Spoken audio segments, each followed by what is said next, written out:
This is day 1 of reviewing every minifigure from the D&D series, which LEGO has sent me to review. And to start things off, we have the Dwarf Barbarian. This minifigure is really amazing. Although it doesn't have leg printing, I really like the detail for the torso, and how it has arm printing, a fur collar, as well as a brand new battle axe. It also has a torch, and even an alternate head, which is really good for customization, so I give this a 9 out of 10. But let me know what you think about this minifigure.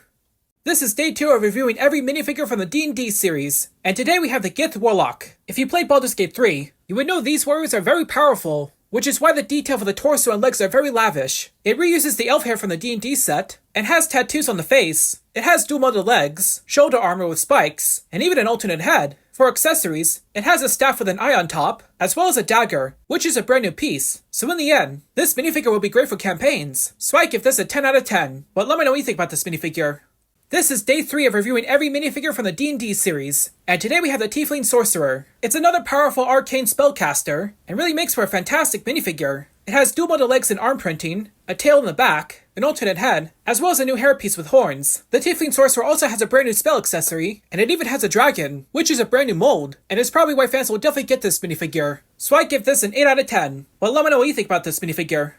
This is day 4 reviewing every minifigure from the D&D series, and today we have the Dragonborn Paladin, a very tremendous minifigure with so much detail. It reuses the head from the LEGO video line, if anyone still remembers that, and it includes brand new armor. It has some printing, but there's even more underneath the armor, which includes a tunic, and there's even arm and leg printing. It also has a magic scepter, as well as a shield. The Dragonborn Paladin is my favorite minifigure of this series, and I want even more of these minifigures once they release, so I give this a 10 out of 10. But let me know what you think about this minifigure.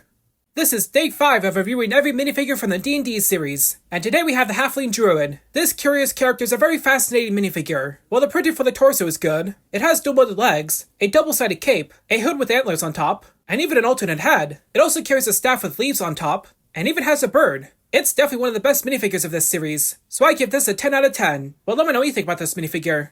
This is day 6 of reviewing every minifigure from the D&D series, and today we have the Aarakocra Ranger. Although it's based off Dungeons & Dragons, this minifigure reminds me of the eagles from Chima. While the printing for the torso is basic, it has a set of brand new wings, a molded head, and it even reuses the monster legs, as well as the bow and arrow introduced in the Marvel CMF series, and it even has a dog, just like the Dragonborn Paladin. I'm definitely going to need more of these. It's truly one of the best minifigures of this series. I give this a 10 out of 10. But let me know what you think about this minifigure.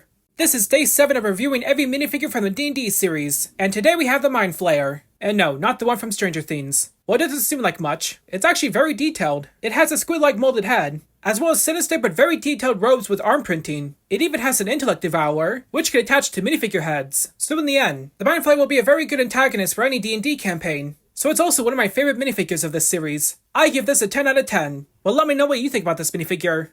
This is day 8 of reviewing every minifigure from the D&D series, and today we have Strahd von Zarovich. This vampire is a very recognizable character from D&D, and it's also a very detailed minifigure. He has long black hair, 2 different expressions, aristocratic attire, which has both dual-molded legs and arm printing, as well as a dark blue cape. He also wields a sword, carries a cup, and has a rat with red eyes. He's definitely one of the best vampire CMF minifigures of all time, so I give this a 9 out of 10. But let me know what you think about this minifigure.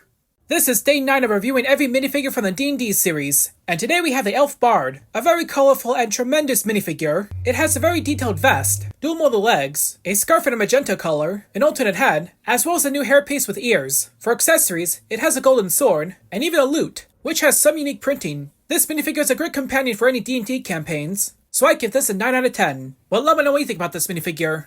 This is day 10 of reviewing every minifigure from the D&D series, and today we have the Lady of Pain. This mysterious ruler from Sigil is a very detailed minifigure. Her mask is made out of a rubbery plastic, and has gold printed all around, and underneath is a blank head. The detail for the robes are also really good, but what's even better is the cape. She can also levitate using this transparent brick, and she even has a cubic gate. So this minifigure is super powerful. It's truly one of the best minifigures of this series, so I give this a 10 out of 10. Well, let me know what you think about this minifigure.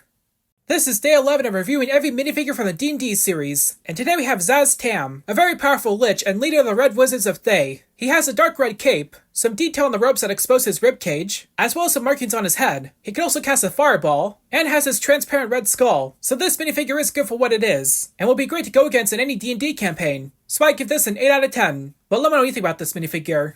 This is day 12 of reviewing every minifigure from the D&D series. And finally we have Tasha the Witch Queen. She goes by many names, and is extremely powerful, but she's also a fantastic minifigure. She reuses the hat from the Hocus Pocus set, and has plenty of detail on the torso. She has dual metal legs and arm printing, and an alternate head. She also carries a cauldron with fire inside, but she also has the Demonomicon, which has a page dedicated to her hideous laughter spell. It's great to see this iconic character from D&D as a minifigure, so I give this a 9 out of 10. And that concludes this series, so thank you all for watching. But as always, let me know what you think about this minifigure.